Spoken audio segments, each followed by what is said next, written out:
Hello everyone! There are tons of great roguelike or roguelite games out there, but some of them go even further by mixing in deep RPG mechanics. And today I will give you guys a list of roguelike or roguelite RPGs that can easily hook you for hours once you start playing. Well, let's get into the list. Before we go into the list, I want to show you a game that's doing something really fresh in the roguelike deck building genre. It's called Deckland, and it definitely deserves a quick spotlight. Deckland is a story-driven Asian fantasy deck-building game, built around a powerful journey of fate, emotion, and redemption. The story begins with Lang, the strongest Taoist in the world. In his mission to protect the one he cares about, he seeks more and more power. But to reach that strength, he makes a dangerous choice. He seals away all his emotions, his kindness, compassion, and humanity. This forbidden technique gives him incredible power, but it also unleashes chaos across the world. With his emotions stripped away, Lang turns into a force of destruction, and monsters begin to flood the land. To fix what has been broken, the sealed good personality, you, the player, appears. Guided by Release, a Taoist who loses his body and becomes a wandering soul, you begin a journey to reclaim Lang's humanity and confront the disaster he created. On your journey, you'll build powerful decks, meet unforgettable characters, and slowly close the gap between you and your other half, the emotionless Lang. And when the final moment comes, your choices will shape one of three endings: the path of revenge, the path of sacrifice, or the path of truth. Now let's talk about the gameplay. Let me show you the real magic of Deckland, the card synthesis system. This isn't just deck compression, it's full-on fusing two cards to make your own brand new super synergy skill. Like, watch this. I take a basic attack card, mix it with a movement card, and boom! Now, I've got a completely new strategy. It feels insanely fun discovering combos and creating your own must-win cards. And check out these visuals. This isn't pixel art. It's detailed, hand-drawn line art with beautiful shaders and dynamic lighting.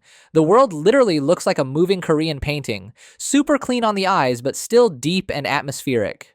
The combat is also a huge surprise. Yes, it's turn-based deck building, but look at this. You can physically dodge enemy attacks. Using movement talismans, you time your escape right as the boss swings. It makes every turn feel alive, not just click a card and wait. And the best part? Even if you die, it's not game over. Thanks to the permanent wealth inheritance system, everything you collect stays with you. So every run gets easier and you come back stronger. No frustration, only growth.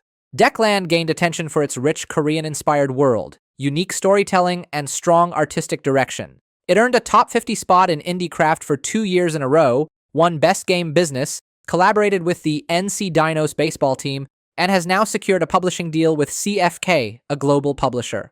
Deckland will launch on Steam sometime around March 2026, and honestly, if you're tired of same old deck builders and want something with creativity, strategy, and gorgeous art, this is absolutely worth wishlisting. The Steam link is in the description. Go wishlist it now and check it out for yourself.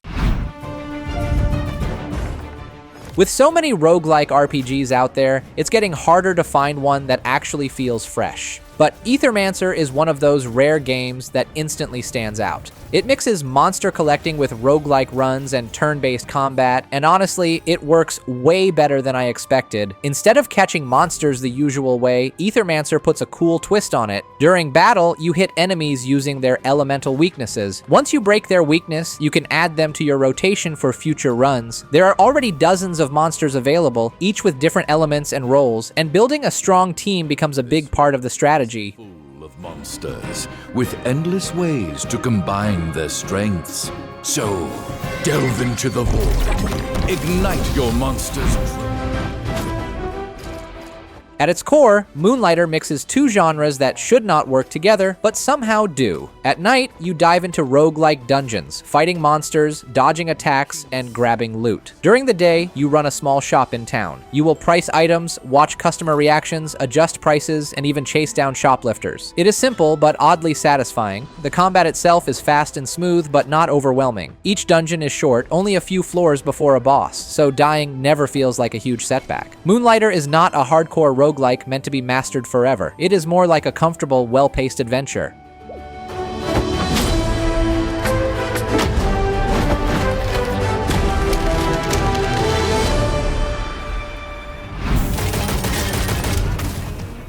Witchfire is one of those games that sounds too good to be true. a first-person roguelike with Destiny-level gunplay, powerful magic, and procedural missions made by a team of only 9 people. The game is still in early access, but what's already here feels insanely polished. The shooting feels amazing, the magic is loud and explosive, and the whole game has a dark fantasy vibe that pulls you in fast. Furthermore, progression is where Witchfire really shines. Everything is unlocked through research. Weapons, spells, upgrades, all of it. You get guns for close, medium, and long range, plus a brutal demonic crossbow. Each weapon has upgrades that make them stronger and more interesting over time. Lethal contraptions stay hidden from view. If you waste bullets, ignore your stamina, and take your opponents for granted, you will die. Hostile incursion reported. Designation. Jupiter Hell is basically a modern, turn-based take on classic Doom. No complicated menus, no overloaded skill trees, no unnecessary systems. The game drops you into pure danger with a gun, a few tools, and a bad situation. And somehow, that simplicity makes it addictive. Each run feels fast, brutal, and perfect for blowing off steam. The core gameplay is easy to understand. Every move you make, enemies move too. If you stop, you get time to think and plan your next action. That pause can save your life, especially when you're surrounded and low on ammo. Before each run, you choose one of 3 classes: the Marine, the Scout, or the Technician. Each one plays a bit differently, but all of them are built for destruction. Welcome to Jupiter.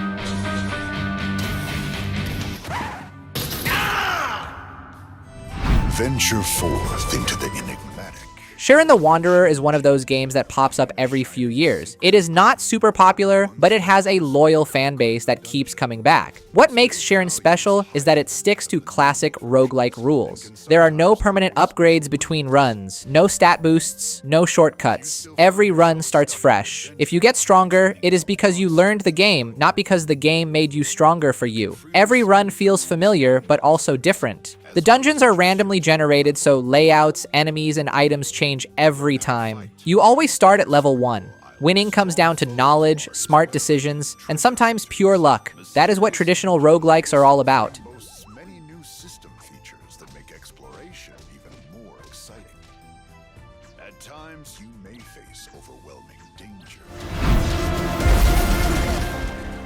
VOIN is one of those games that knows exactly what it wants to be, a pure power fantasy. You play as a lightning-powered knight made of black steel. Picture gothic towers, undead monsters everywhere, and you dropping from the sky like a thunderbolt. You will jump into a crowd, slam into the ground, and everything explodes in sparks, electricity, and flying zombie parts. And honestly, it feels awesome. Right now, VOIN is in early access, and what you see in the trailer is basically what you get.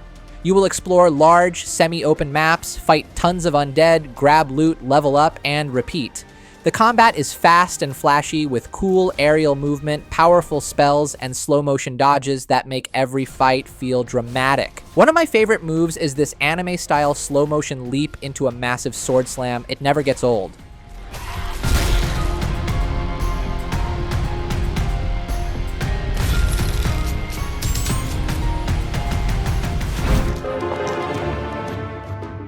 Slice and Dice might honestly be the best dice-rolling roguelike RPG. In this game, you control a party of 5 adventurers as they climb through a 20-floor dungeon. There are over 100 different classes, and each character is controlled by a 6-sided die. Every side of that die is a different action. Attack, block, heal, poison, or sometimes nothing at all. And here's the cool part. Enemies play by the exact same rules.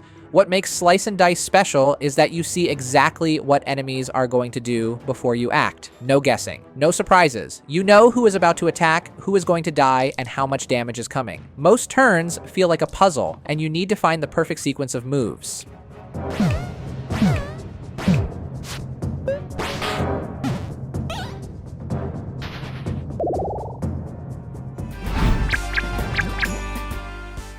When Pokémon Mystery Dungeon first came out back in 2006, a lot of people didn't take it seriously. Fast forward many years later, and Pokémon Mystery Dungeon Rescue Team DX proves that judgment was way off. The game starts in a pretty strange way. You wake up, and surprise, you're not human anymore. You've turned into a Pokémon. After that, you meet another Pokémon who becomes your partner, and together you form a rescue team. Your job is simple. other Pokemon keep getting lost in dangerous dungeons. So you head into these dungeons to rescue them, fight enemies, and earn rewards.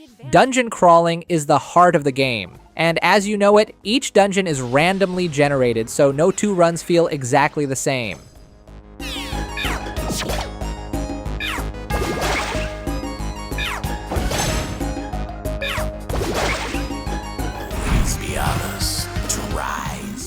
Loop Hero doesn't have flashy visuals, but what it does have is mood. The art is dark, quiet, and detailed. And here's the big twist. In this game, you don't control your hero directly, they walk on their own, fight on their own, and your job is to build the world around them using cards. You will place mountains, forests, villages, vampire mansions, and more. Each card changes what enemies appear, what loot you get, and how dangerous the loop becomes. Every loop makes enemies stronger. Place too many cards, and the boss appears. It sounds simple, but it's not. Every decision matters. What cards you place, where you place them, and when you stop the expedition. The game really feels strange in the best way.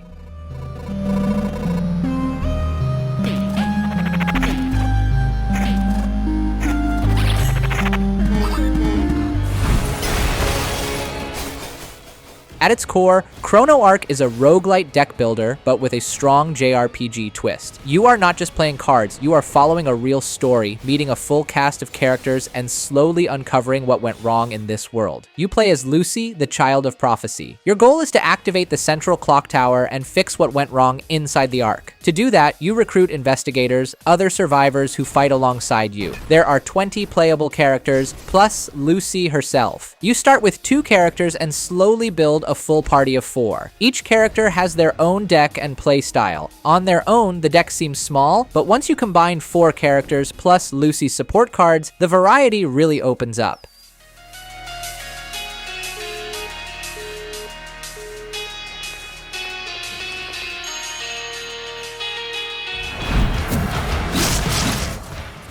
Mortal Sin is a fast, brutal action roguelike made by solo developer Nikola Todorovic. The game moves quickly, hits hard, and has one of the most unique art styles I've seen in a long time. It honestly looks even better when you're playing it yourself than it does in videos. On top of that, the soundtrack absolutely slaps and fits perfectly with all the chaos on screen. But don't get too comfortable. Mortal Sin is absolutely unforgiving. A couple of bad moves can end your run fast. Traps shred your health, creepy dungeon effects damage your gear, and bosses can delete you in seconds. And sometimes, even after you beat a boss, it explodes into a group of smaller enemies just to make sure you suffer a little more.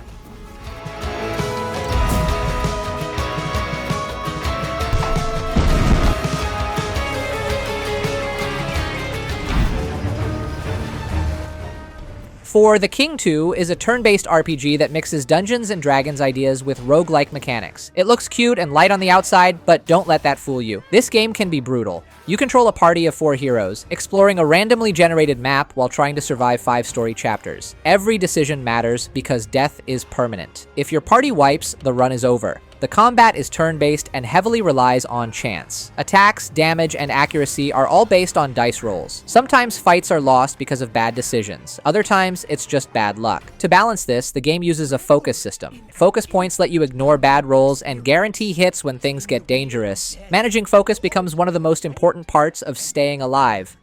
For the trials that await in the haunted house, you will not survive. How far will you?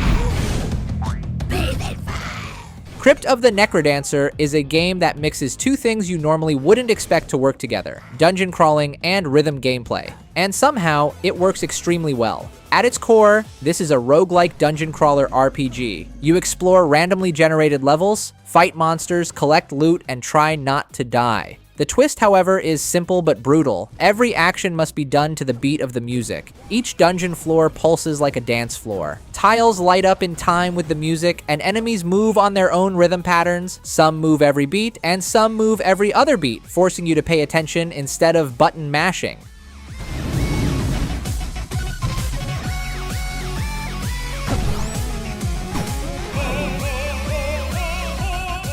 Mark, a mindful martial arts fighter. Children of Morta is a roguelike dungeon crawler, but at its core, it's a game about family.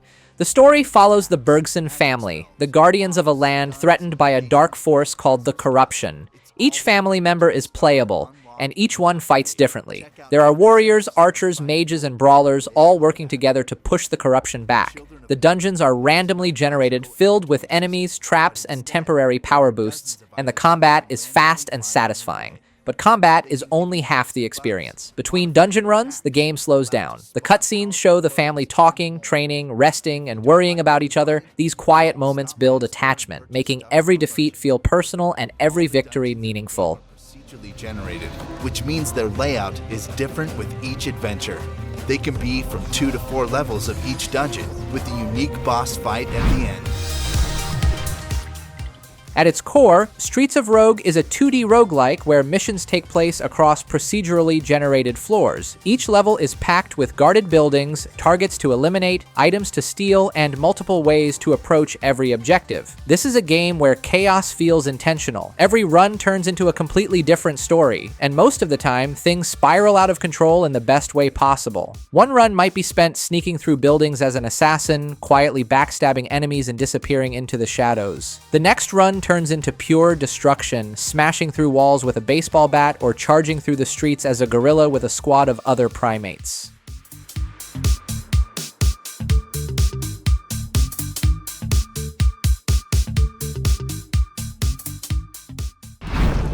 The task ahead is terrible. Darkest Dungeon is a game that really enjoys breaking the player. Heroes panic, minds collapse, diseases spread, and carefully built plans fall apart fast. At first glance, Darkest Dungeon looks like a simple turn-based RPG. A party of 4 heroes, dark hallways, monsters, and loot. But the moment the journey begins, it becomes clear that this game is not just about fighting enemies. It's about surviving fear. Every hero has health, but just as important is stress. Stress will build constantly, from battles, from traps, or from walking too long in the dark. Let stress get too high and the heroes will snap. They become paranoid, selfish, masochistic, or worse. Darkest Dungeon turns suffering into strategy. It is a game about enduring long enough to keep going. In the end, I alone fled laughing and wailing through those blackened arcades of antiquity. At first glance, FTL looks complicated. It's a space RPG game mixed with resource management, roguelike systems, and real-time chaos. That description alone might scare some people away, but once it starts, everything just clicks. The entire ship is shown from a top-down view, and every system has its own room. Power management is the real heart of the game. There's never enough energy to run everything at once. Should power go to shields, engines, weapons, or medical bays? Turning one system on usually means turning another one off. Every fight becomes a tense juggling act, both attacking the enemy and keeping the ship alive.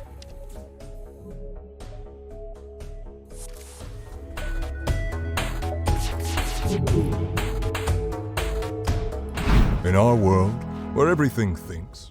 After more than 15 years in development, Caves of Qud finally left early access in late 2024. And this is not just another roguelike RPG, this is one of those rare games that feels like an entire universe packed into a single experience. At first glance, Caves of Qud looks intimidating. It often gets compared to games like Dwarf Fortress, Kenshi, or Noita. Games where people play for dozens of hours and still feel like they barely understand what's going on. And honestly, that reputation isn't wrong. This game is deep, really deep. Caves of Qud is a turn-based RPG where everything reacts to your actions. You will walk into an enemy to attack, fire ranged weapons, use skills, mix elements. Things can get chaotic fast, and yes, you will die. A lot.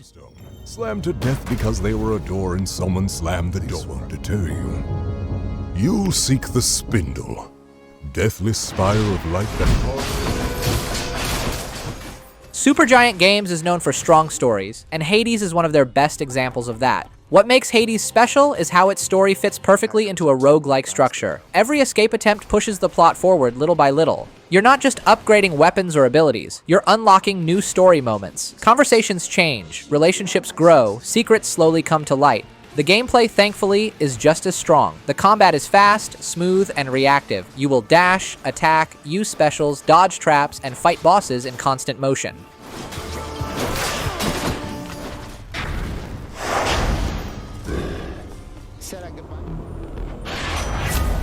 I need your help. I've spent an unhealthy amount of time in the original Elden Ring, so it's no surprise that Elden Ring NIGHTREIGN was my most played roguelike of 2025. In previous FromSoft games, you explore at your own pace. Here, you don't get that freedom. You play solo or in a team of 3, pick a class, and choose one of several excursions. When you drop into the map, you have 3 in-game days. Each day, the map slowly shrinks until you're forced into a boss fight. Beat it, and the map opens again. Survive all 3 days, and you face the final boss, the Night Lord. A full run can take 45 minutes to an hour. Yes, you can play solo, but honestly, the game isn't balanced for it. The game is clearly built for co-op.